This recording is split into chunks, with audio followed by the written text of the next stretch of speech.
Hi friends, ஒரு காரசாரமான ஆட்டு ஈரல் வறுவல் எப்படி செய்கிறதுன்னு சொல்லி பார்க்கலாம்.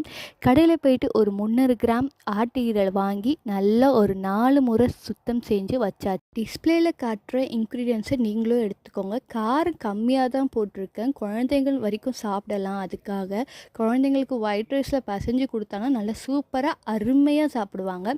அதே மாதிரி பெரியவங்களுக்கு வேணும்னா லாஸ்ட்டாக நம்ம பெப்பர் பவுடரை சேர்த்துக்கலாம். ரொம்ப டேஸ்டி, ரொம்ப சிம்பிள் தான். ஒரு 20லேருந்து 15 மினிட்ஸ்குள்ளே செய்கிற ஒரு குயிக்கான ஒரு ரெசிபி தான். இதுக்கு பார்த்திங்கன்னா ப்ளெயின் சாம்பார், ரசம், காரக்குழம்பு அது எல்லாத்துக்குமே ஒரு பர்ஃபெக்டான ஒரு சைட் டிஷ் தான் சொல்லுவேன். தொக்கு மாதிரி வேணாலும் இப்படியே எடுத்துக்கலாம், இல்லை கிரேவி மாதிரி வேணாலும் எடுத்துக்கலாம். செமி கிரேவி, முறுவல் எப்படி வேணாலும் நம்ம இது யூஸ் பண்ணிக்கலாம். காரம், உப்பு, கலர் பார்க்கவே பர்ஃபெக்டாக இருக்குது. கண்டிப்பாக வீட்டில் ட்ரை பண்ணுங்கள். தேங்க்யூ.